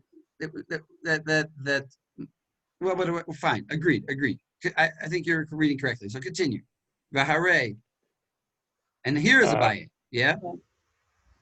You mean Rava? Oh, sorry. So sorry. Hi Shma. From there. Hi Shema L'chud v'Hai Shema L'chud. Yeah, this is That's it. all Abaye. Right. That has an So independent now, name and that has an independent name. Right. so therefore, right. So he's saying it should be irrelevant that the Hizkiah statement makes no sense if you go by name, because what do I care that they all have the same flavor? They have different names. They shouldn't join together. They're different things. That's all I care about. Why are you telling me they join together? Because they all come to have the same functional purpose. So what does Rava answer? Rava Amar Lacha. Rava Amar Rava Lacha. Amar Lach, Hamani Rabbi Meir hi. Titania Rabbi Yehuda Omer Mishum Rabbi Meir. Minayin l'chol isurin shebatorah shemitzrafim ze im ze. Shneamar lo tochal kol toeva. Kol shetiavti lecha harehu bechol tochal. So Rava says that this proof is not actually a proof because who's the author of this Mishnah? It's Rabbi Meir. For it was Tana Breita, Rabbi Yehuda said the name of Rabbi Meir. From where do we know that all of the Yisurim in the Torah combine with each other? Because it says, don't eat any abomination, which means anything that I have made abominable to you, anything that I've forbidden you, that is included in the lo taseh of don't eat. So according to Rabbi Meir, all sorts of prohibitions combine, doesn't matter name, doesn't matter taste. It's sort of like a free-for-all, and that's who this Mishnah is according to. But according to the rabbis, it's basically an irrelevant Mishnah because irrelevant, but it's going like Rabbi Meir, who we're going to discount. He's a dat yachid. Right, who holds that all Isurim joined together against that statement that I said, Isur can mevatel Isur. Saying, no, all the Isurs are Asur, and therefore they all join together, becoming To'evas, and that's why they're joining. But really, says Rava, you can't join together these different spices. They have different names, and they don't join together. And what does Abaye think? Abaye can say it's not the opinion of Rabbi Meir. He thinks right. The opinion of the Chamachamim. And therefore what? And therefore, and Abaye's position is that you go after Tom, and therefore it's good support for him. Therefore, things that have a functional purpose to similar join together. So kind of a radical. Notice in the end, Abaye's opinion is saying that really is very strong going with Tom. Tom is a very broad definition, just like name is a broad definition. Just like name can mean anything that's called vinegar, Tom can mean anything that has a similar function. Even if the Toms are distinguishable, perhaps. I can tell the difference between honey and sugar, maybe. But either way, I can tell the difference between honey and sugar separately. But if I put them in my cholent, I'll just taste the cholent is sweeter. I won't necessarily, at that point, be able to tell. And that's actually the way you're supposed to do it. You're supposed to ask a goy, can you taste, that there's sugar in here? If there's and if there was honey, he might say yes. So maybe the function is what we call having the same flavor. I'm just sort of saying that don't be too quick to think that definitions of flavor and name are specific. They're really very general, according to both Abaye and Rava.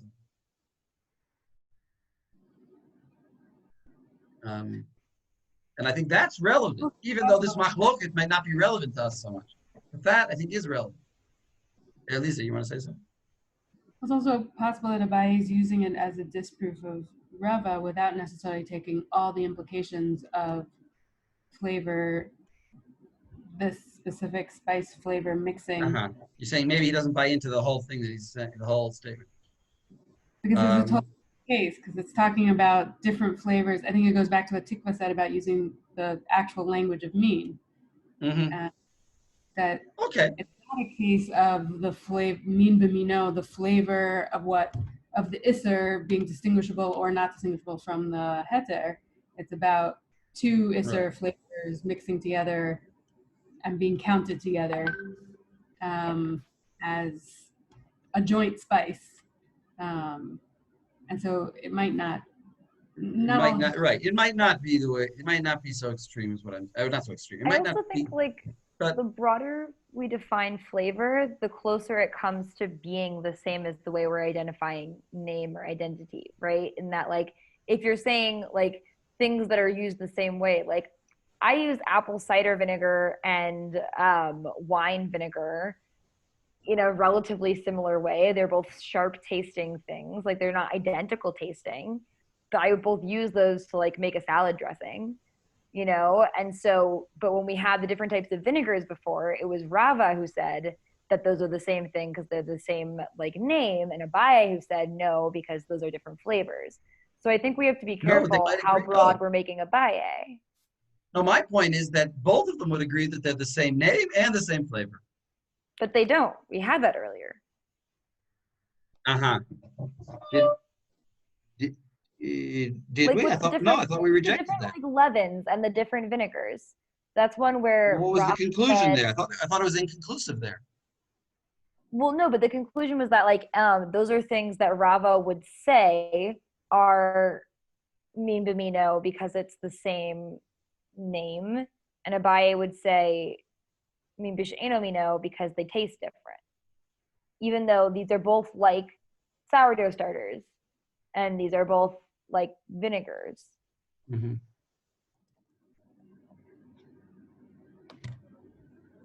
All right, I'll have to think about that. So okay. So you're saying that well, I don't want to. I'll think about that. It could be you're right. But let's continue on. With some more Gemaras to do, so let's continue on because we have another case.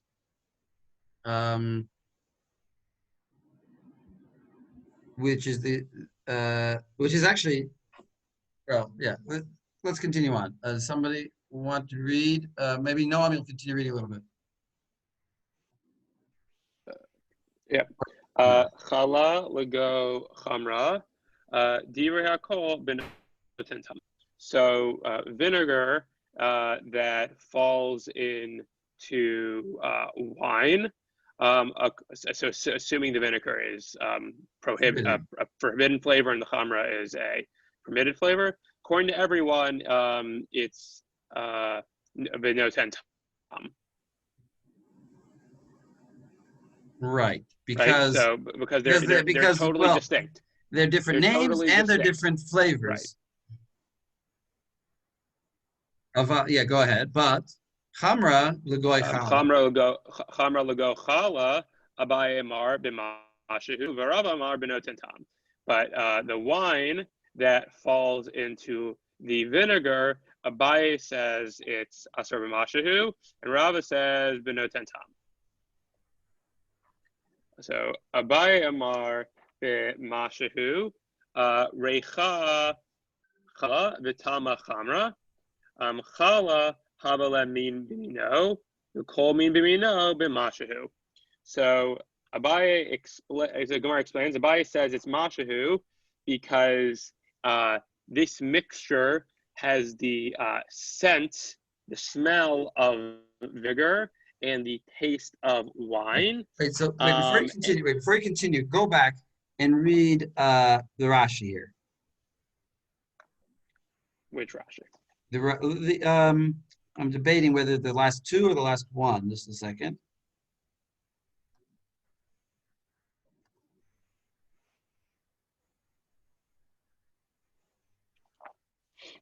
Yeah, read the last. Well, no, read just the last one. The last one. Aval chamra legoy chala.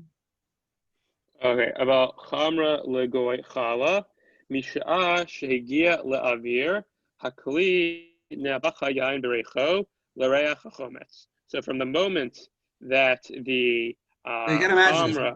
Imagine this picture. You got the wine pouring over, you got a big barrel of vinegar, and there's all these vapors of the vinegar coming up. And you're pouring this wine by mistake into the vinegar barrel. So so the wine, when it's in the air above the barrel, the yayin loses its normal taste, smell, scent, right? and it absorbs and it adopts the smell of the vinegar. The code shenitarev, and before they actually joined together, they were identical in their smell. So it's important for Rashi to say, because we're interested in that moment of meeting. And he wants to say before they met, they already had some identity. Right.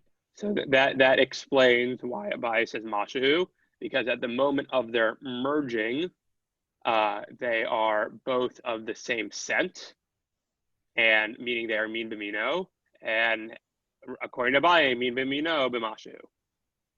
Right. And look at the look at the next Rashi on the next page. Reicha Halla. So that means its smell is a vinegar. So what did we already say? This first Rashi was on the aval.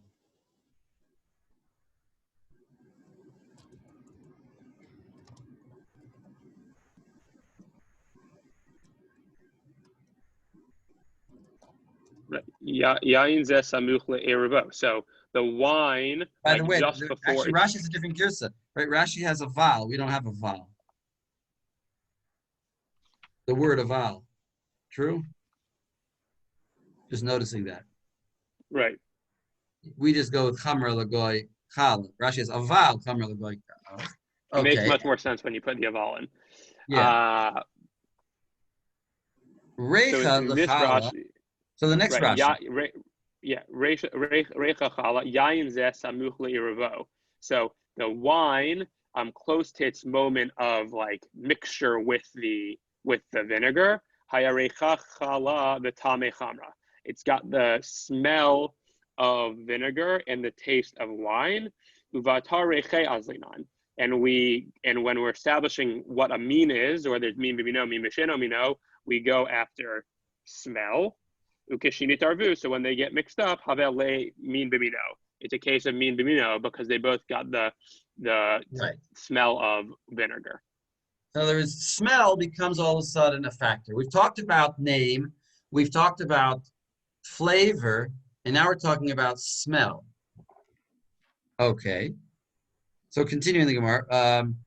Reicha chala v'tama chamra chala have. No, Halla. Have. So again, so he says, let me read it for a second. From the last three words on the previous page. Abaye Amar b'mashu. Why does he say b'mashu? Reicha Halla, its smell is vinegar. V'tama chamra, but its taste is wine. Chala. I call that vinegar. He's saying that's called vinegar. That's got a name of vinegar. Or it's got a taste of vinegar. Actually, it's sort of weird because Abaye goes by taste, right? Isaac and I were talking about this. It goes by taste, right? Abaye goes by taste. So what is he saying here when he says it is challah? He must be saying that the taste is challah, even though the taste is wine. Do you think this is kind of a stretch because it's not the way it's usually used, dafka, but do you think this connects to the fact that Abai holds Reicha Miltahi, that if it smells now like this thing, it's treated like this thing? Or do you think that's like totally separate? I really think it's totally separate. I think Reicha, oh no, wait a second. Reicha Miltahi, no, it is related. I take it back. It is related. We're about to get to Reicha Milta. Yeah. But Reicha Milta, a lot of people have misunderstandings about Reicha Milta. What Recha Milta means is, see, people think it means like, does smell have an effect on the thing? That's not what Recha Milta means. It for sure has an effect. Does smell have the capacity to oser it? It's not does Right. it impact It's it? saying, Is it I enough? bring Is it enough out this, to- exactly. I bring out this piece of bread from the oven, and it smells of pork. Because it was in an oven with pork. It smells of pork. For sure, I go up to anybody and he'll smell this challah and he'll say, oh yeah, it smells of pork. Is it asar or is it mutter? That is the question. And if you say recha is lav milta, you say recha is irrelevant. It's bread. And this is kind of goes like what Tikva was saying a little bit like about what's metaphysically here. Or what, in other words, I don't care, it's bread. Don't bother me with the smell. The smell is irrelevant. It's 100% water and flour and yeast, and that's it. And there's no pork in this. So it's not, I don't care what it smells like. That's what recha not being milta means. So do you think Abaye is expanding the definition of flavor to include scent? Well, obviously here he's saying it has the flavor of wine, but maybe that's like a more local use of the word flavor, but in a larger sense, flavor includes scent and taste. And therefore, because otherwise it seems like there's a contradiction between this opinion and his other opinion. This is exactly the point that I agree with you 100%. Yes, I think because Abaye, remember, goes by taste. So he can't be saying that its taste is wine, but its name is challah, and therefore it's challah.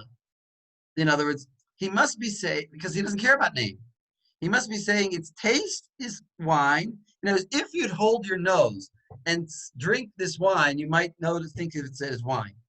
But that's not the way we drink wine. Drinking wine encompasses within it smelling it. And therefore, we call all that together taste. So exactly what you're saying, that when he says taste here, he means the specific taste in theoretical isolation. Whereas when he said before, the previous Amud, we go by taste, he meant we go by all the parameters of taste, including smell. So therefore, it's not a contradiction. I'm sort of resolving a kasha, which is very striking. I mean, I didn't. If I would be in yeshiva, I would spend a half an hour on the kasha. The kasha should be clear to you, though. The kasha is he goes by all he cares about is taste, and this taste says it's wine. The taste is wine, so it should be wine. How can he say it's challah? The answer is that the word taste here doesn't mean the same as it meant before. What it meant before was taste in all of its ramifications, in all of its parameters that lead up to that taste. But here he's saying, when he's saying here, it's tama hamra, he means if I could theoretically isolate its taste by, let's say, holding my nose, then it's true it would be hamra. But I don't do that, or I can't do that, or that's not the way I determine taste. I determine taste by incorporating within it smell. And since the smell, and in the specific case of vinegar smelling wine, and I don't know about vinegar smelling, I don't know about like if bread, see, that's the thing. I don't know what Abaye would say about pork smelling bread yet. Well, he says it's usher. He says it's usher, right. I mean, so also I just looked and I saw that like the Batiha Sugya is the one that immediately follows this, so that feels like a vague support for the idea that idea could be playing into how they're defining this drop here. If we got into Pilpul, we might be able to distinguish them. That's what it's possible. But you're right. I think straightforward reading is, you're right, that they're related. That's why I said at first, I said no, then I really thought about it again. And I said, no, you're right. It's totally related. Because since Recha is a milta, is relevant, so it's irrelevant in determining its flavor. And its flavor, therefore, and it's so relevant, in fact, that it overpowers the flavor, and the smell becomes the determining factor. V'havale min b'mino, we call min b'mino b'mashma. Rava Amar, I'm just continuing, Rava Amar, noten tam. Why? Recha chala, when it's got the smell of vinegar, v'tama chamra, and yet its taste in isolation is wine. you see, what does he say? Chamra. It's called wine. It's two possible things he could be saying is. He could be saying, since see, again, Rava doesn't care about taste, right? Rava just cares about name. So he could be just saying, it's irrelevant to smell, and it's also irrelevant to taste. All I care about is the name, and it's chamra, it's chamra. Or he could be saying, actually, here I do care about the flavor, and the flavor is more important than the smell, and smell is irrelevant. And therefore, I go by the flavor to determine what it is, and not by the smell. In other words, because actually wine, what Rava could be saying is that wine and vinegar are actually the same thing. I actually have I have an opinion that nobody else says about this, by the way. The Gemara, the ancient Romans used to mix water, two waters to one wine, and drink it that way. And the Gemara actually says anybody who drinks wine without mixing with water, you can't even say a bracha on it. You can't say a Hebrei Perigafen. You have to mix it with Eno Mazug. It has to be mixed with water. And if you ask anybody, they'll tell you, oh, in the ancient times, they had very strong wine and it was very hard to drink. I disagree. I think that wine always is 14% alcohol, because at that point the geese get killed, and it can't get more strong than that unless you add alcohol to it. So they had the same wine as we had, I think. But what they didn't have is the ability to, they didn't have scientific processes where they could stop it with sulfites exactly at the right moment. And therefore their wine pretty much always turned into a little bit vinegar. So wine and vinegar are actually two things that are the same thing. And wine can, if you leave it out for a day, it can all of a sudden start being vinegary and being sour. You don't want to drink it. So it could be that Rava agrees that the name of it, when it transitions from wine into vinegar, so the name changes at that point. And that transition occurs when the taste of it changes, it's not enough that the smell of it changes. So I'm trying to explain how Rava could still be holding by name.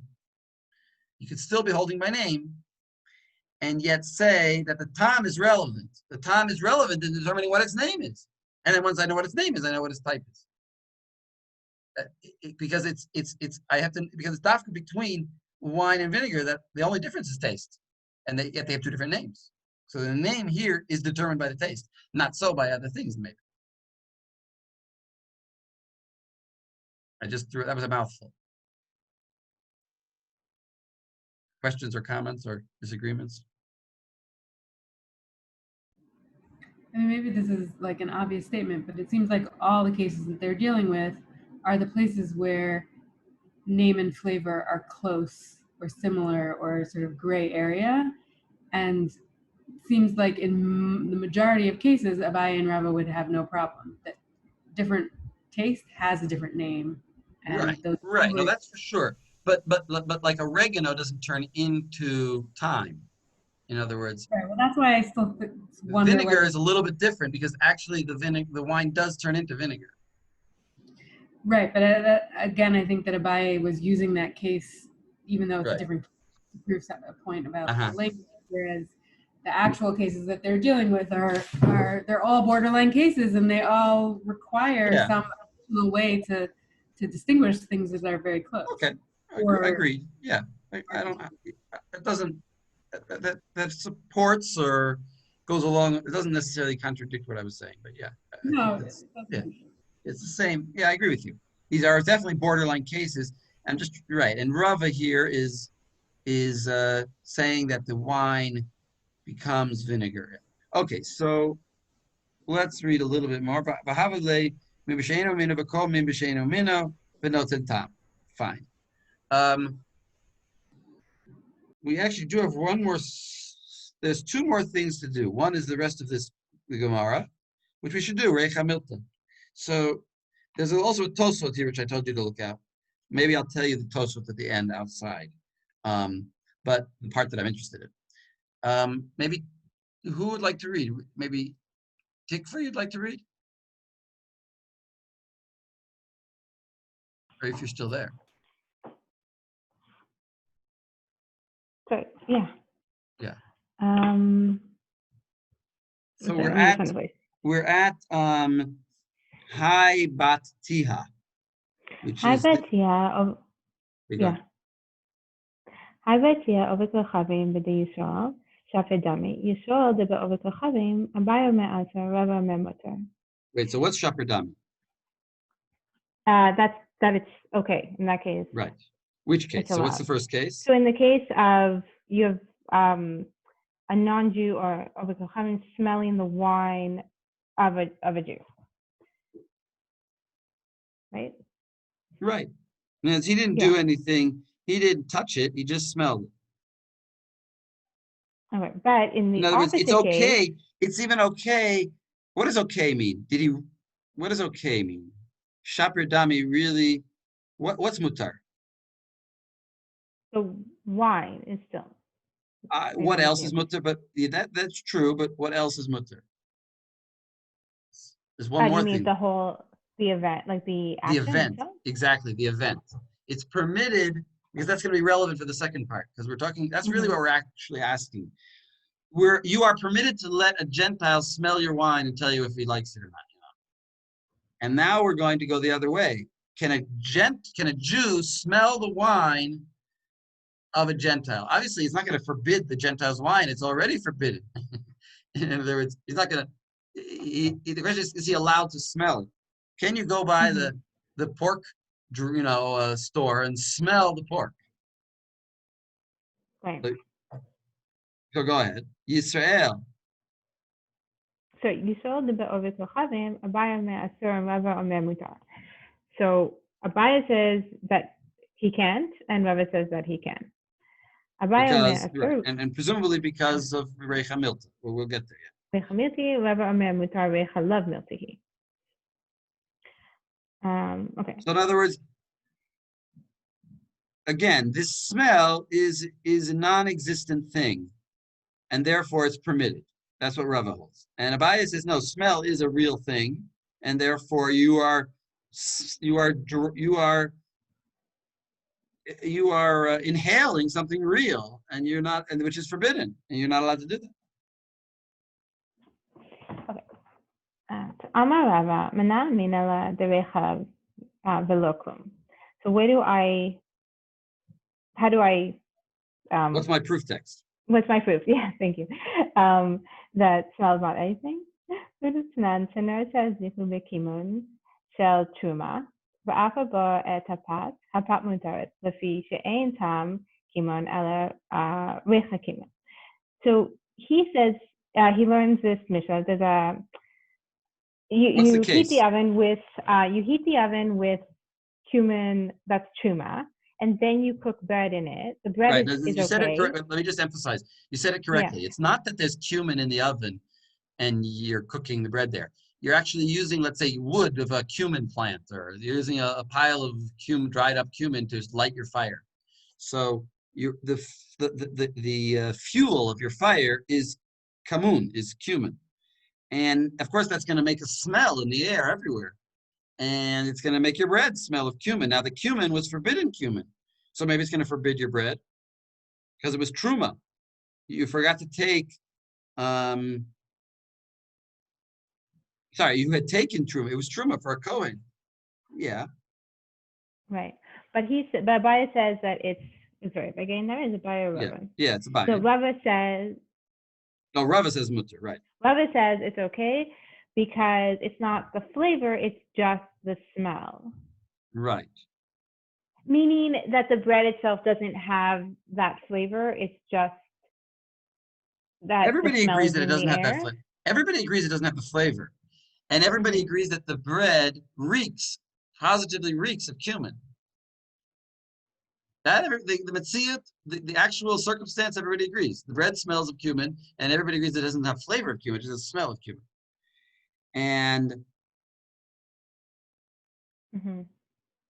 and the question is that smell, is it forbidden to eat something that has that smell? Is that smell something that's forbiddable? Are we able to forbid the bread based on that smell? You could put that in modern day terms. Bacon bits with an OU. That's not the same thing. That's not the same. That's not the same thing. But the point, because the baking bits are mutter. But here we're talking about mamish forbidden. In other words, it smells of something you know is forbidden. It is forbidden. That cumin was forbidden for you. You're not a Kohen. And it smells of that cumin. And you're going to feel funny eating this because smell is part of the experience of eating. Yet, smell is irrelevant. Smell is non-existent.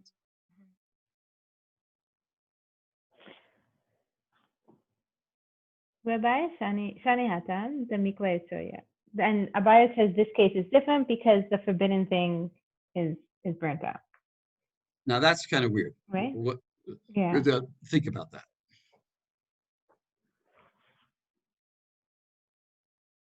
In other words, he agrees that you could eat the bread because dafka, the cumin, was burnt up at the time of it's being used. It's no longer here. Do we know how they understood scent scientifically then? What did they think it was? What did they think? What was fire was? Scent. Like what made scent? Like what was their theory of what scent was? Exactly. Well, in other words, I think that's the question. The question is that you can't see it. In other words, we would say, I would say that scent is like little actual particles of that thing still around. I don't think that's what they thought. I think what they thought is that smell is like an after effect of the thing. The thing is gone. You burnt it up. It's totally gone. And it just sort of, it's like a ghost. The person's gone, the person died, but there's some after effect of him still there. But it's nothing to do with him. It's not him. It's not the thing at all. It's not derived. It's not that there's little bits of cumin in the air. There's nothing in the air. There's just this smell in the air. Smell is invisible. It's not physical. It's not even physical. It's a weird tavroots for Abaye, given sort of the premises that these arguments rest on, given the fact that like just from the very dispute of like Reicha Meltahi or Reicha Lav Meltahi, in many ways kind of similar to the previous arguments, like Abaye's Reicha Meltahi, as you were saying earlier, it seems to be the idea of like, yeah, if I eat this thing, I'm gonna taste cumin in my bread. Like my bread will taste cuminy. And so like that's forbidden. And so it's like an experientially based thing, whereas like Rava's is more of like a conceptually based thing of like there is no physical cumin in your bread whatsoever. And so Abaye saying, well, actually the isser of the smell and my tasting it is dependent upon there being some other extant body of this isser thing that I'm still not consuming, is like, it's a weird conceptual twist that doesn't feel like a very good tavroots, given that his whole concept is generally a pretty experiential thing. In other words, what if there's like, I'll put your question, I'll put what you're saying in a simple way, simplistic way maybe. I hope it's not too simplistic. What if there's a little bit of cumin still left on the floor of the oven? Well, obviously there will be. So it's not all totally destroyed. Some of it's there. Does that change anything? Well, right. As in, my question is just that, like, it seems like Abaye is kind of almost mixing shitot in this case, in that his whole thing seems to be, if I eat something and I taste a forbidden thing because its smell has impacted it such that I'm tasting in my mouth like this forbidden thing, even though I know there's no cumin in this bread, that's forbidden. The fact that I know there's no cumin in this bread hasn't changed whether that cumin was entirely burnt up or not. So that's like adding in this extra It's an sort irrelevant. of like It seems like an irrelevant fact. Can anybody answer? Can anybody give why the non-existence of this cumin is relevant? One thought: isn't there something about like when you have truma that you can't bring to a kohen, like davka, the thing you're supposed to do with it is burn it? I haven't quite played out how that could. I don't think like you're on supposed to burn. Pesach. Oh, like you're on not supposed to Pesach. intentionally destroy. No, you're not allowed to intentionally destroy truma. No, I'm wrong. Okay, never mind. I don't think so. There is a thing like by a piece of challah, we throw it in the oven. You know, the challah that you're mafresh, we put it in the oven, we let it burn there. Right. That's because like it's a trick. That's because it's tameh, and anyway nobody can eat it, and also we're sort of baking it and then just letting it overbake. But I think there is a logical connection here though, because what's the nature of this truma? I think. Well, am I allowed to have any benefit from truma? There is a kind of thing. There's a discussion about We're avoda. allowed to benefit from truma. Yes, and that What? comes in. Are you allowed to I benefit? know that comes into the discussion. The fact that like these things aren't fully comparable because truma isn't in Isser Hana and like Yain Nesach is. But that doesn't feel so relevant to this specific. Yeah, it doesn't seem so relevant here. Okay, so he's just saying since it's not there.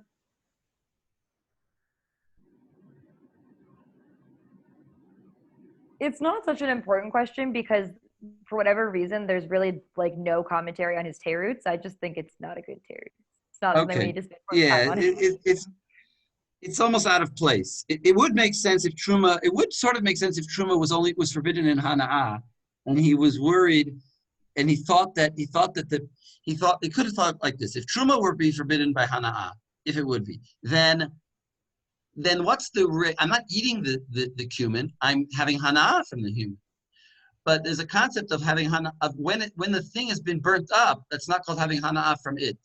Having Hana'ah from the cumin would be like enjoying the heat of the fire. But once it's already gone, it's not called having Hana'ah from it anymore. That could be that would make sense if truma would be forbidden by Hana'ah. But I think you could Could it say be that the identity has changed? But it's just not the same. It's not the truma anymore. It's ashes, and now this ashes has a scent. So the scent is something, but it's not a forbidden scent because it's the scent of ashes that are fine. Okay, Would that be it? That works technically. That technically works. It makes some sense. Yes, that makes some sense. I think you'd also say that in the case of the batiha, right, the wine is present there. So for Abaye, when you're smelling the wine, for Abaye, there's some sort of smell taste equivalence there. And that like, even though the benefit, as it were, that you're getting from the wine is smell, it's actually like you're drinking it. I actually think that's what actually Abaye is working on here.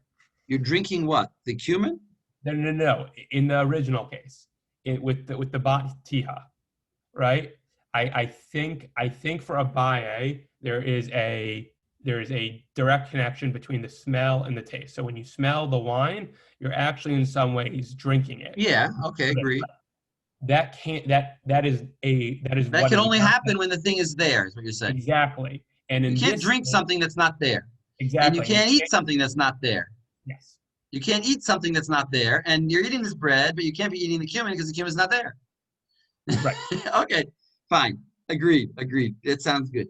But it's bizarre, but it sounds good. It's probably what he's saying.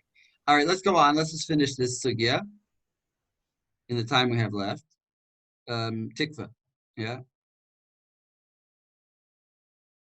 I should have loud music playing on and off outside of me. Maybe someone else can take over. Okay. Somebody else want to take over?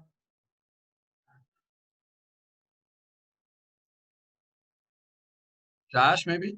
Or I don't know, your connection sometimes not so good, as I recall. Should I try? No, don't try. I think you take it back. Your connection's not too good. Isaac, you try. Isaac, you there? Hi, yes. Hang on.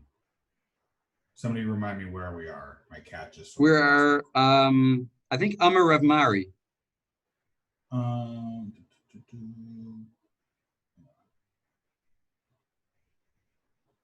how to read, I promise.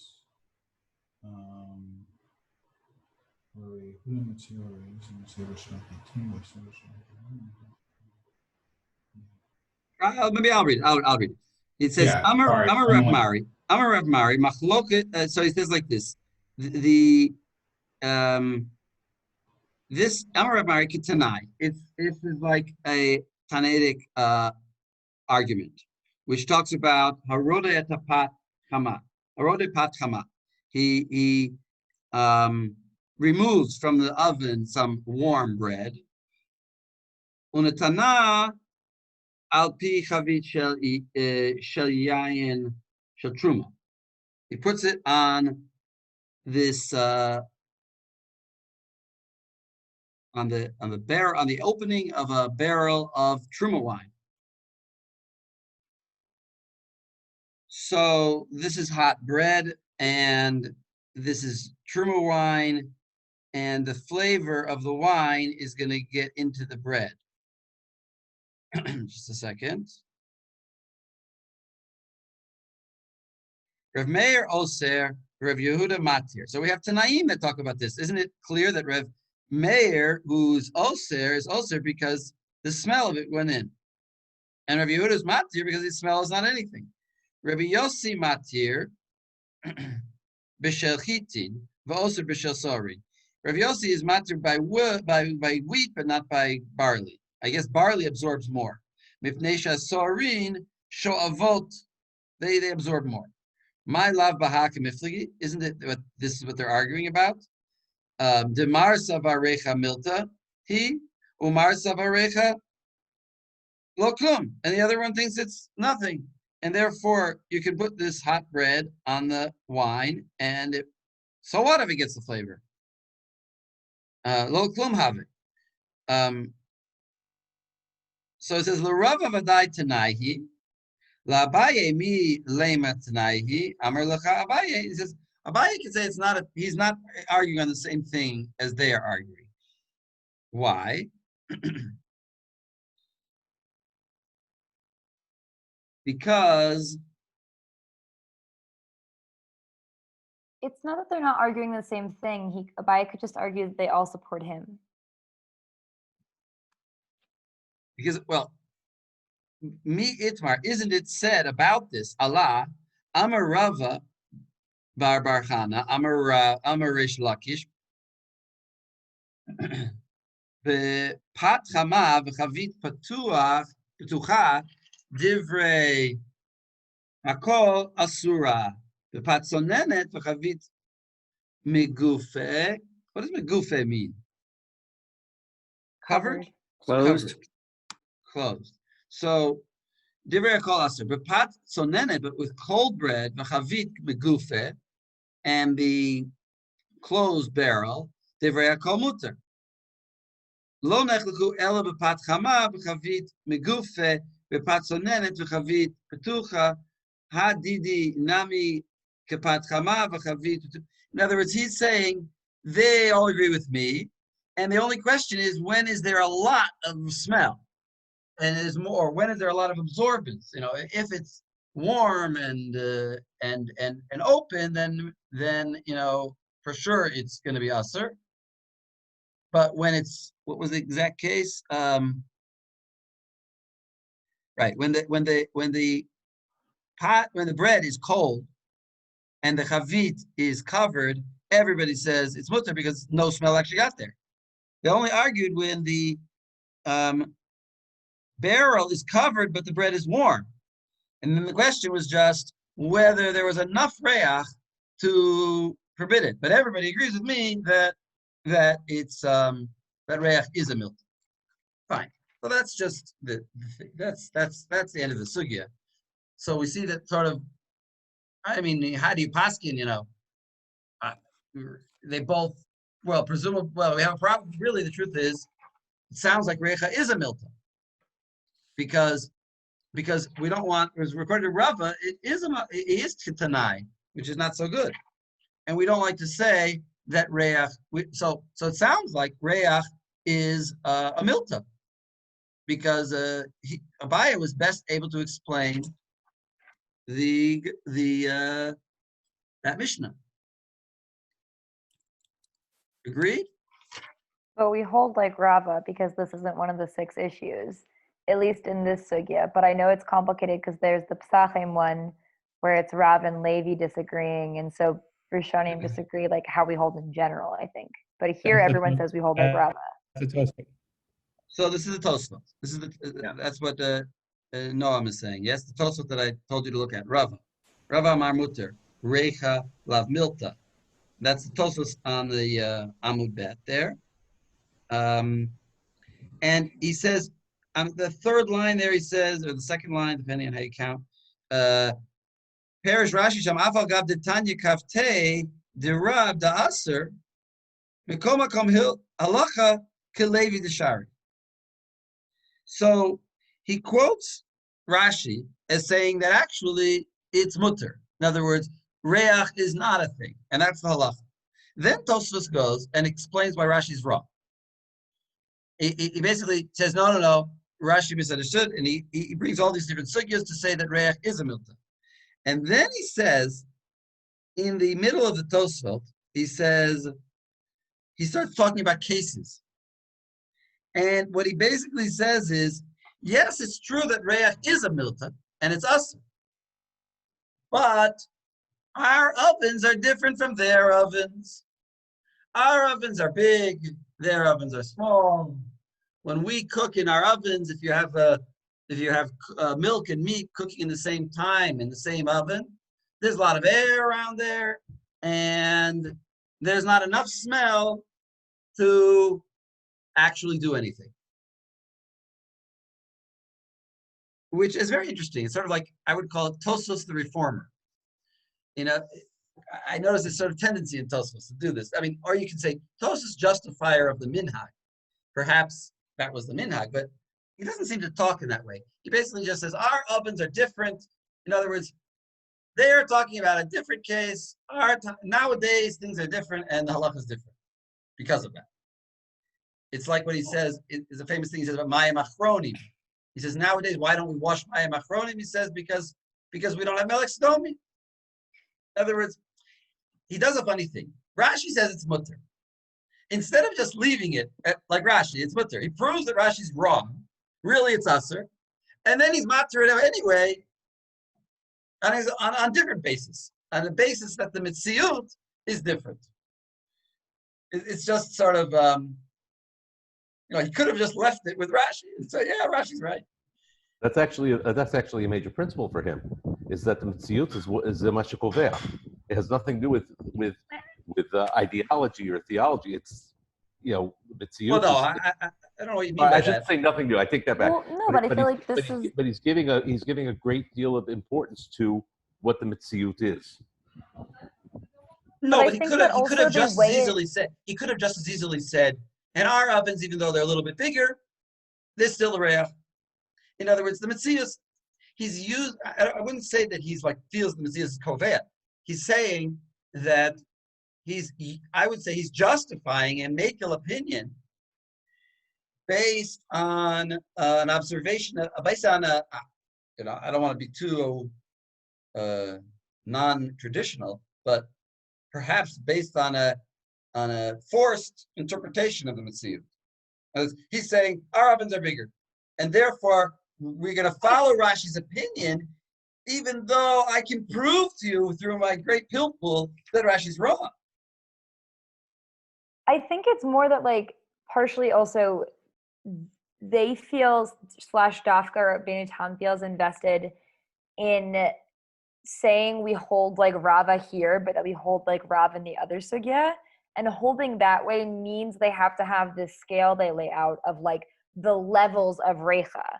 That to hold Rava here to say there are cases where smell is something we don't care about, but to hold Rav to say that we do actually think recha miltahi is a principle, they have to create this hierarchy. And once you created that hierarchy, it also creates this space in which saying B'tanarim Shalanu. Very nice. I like very much what you're saying, Lexi. You're saying actually Tosfos is true to the Gemara right here that we just read, where Rabbi said, when I said recha milta is a milta, I only meant it, it depends on the circumstance. Depends how much reach. There's levels of reach. There's this much, there's that much, and there's even more. And maybe only here I hold that it's a problem. And so Tosfos is saying, you know what? We hold like a Abaye, and we hold like him all the way. And therefore, I can start differentiating different ovens, different things. So, okay, so very good. So he is being very consistent to Abaye. Anyway, that's this Tosfos in 2 words or less. Rashi's wrong, and yet we're going to be makel because our ovens are more aired. By the way, aired with an A-I-R.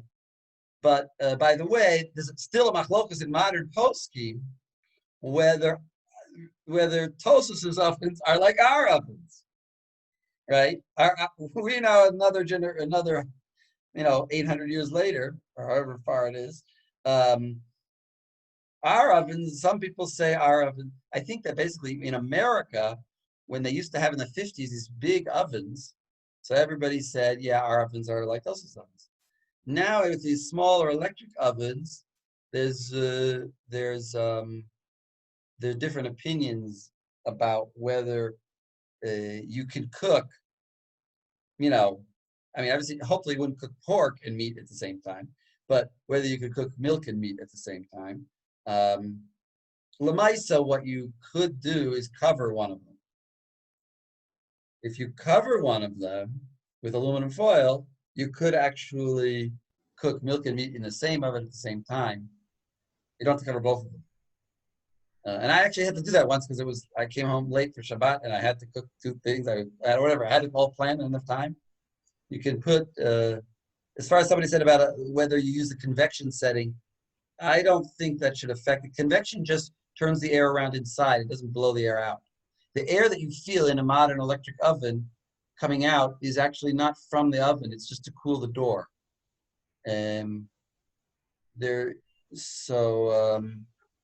Anyway, so we saw some very good things today. I think we saw this question about Recha Milta, which is a major interesting question. We saw in the beginning we saw that Rava seems to hold that b'mino is aser b'mashu, and I mentioned to you that Tosfos Rabbeinu Tam says no, and then in the middle we spend a lot of time on what is exactly minnow, and what is exactly name, what is exactly a flavor to determine min. And what I said, and I think we had general agreement, was that it's maybe a little bit broader than we might think. Let's put it. I'm just putting it in the most simple, without trying to incorporate everything we said in the simplest way. It's a little bit broad. What is called a name and what is called a flavor being the same can be perhaps different flavors can be even considered the same flavor, which will be right. Okay, so that's it for today. Thank you guys very much. Next week we'll have a different teacher, but it should be good. We're going to have, I think, Joel. I don't remember actually. I'll send you. I'll send you who it is. Thank you. Okay, thank you guys. All right. Thank you. Thank you. Sure. Shavua Tov. Bye. Bye.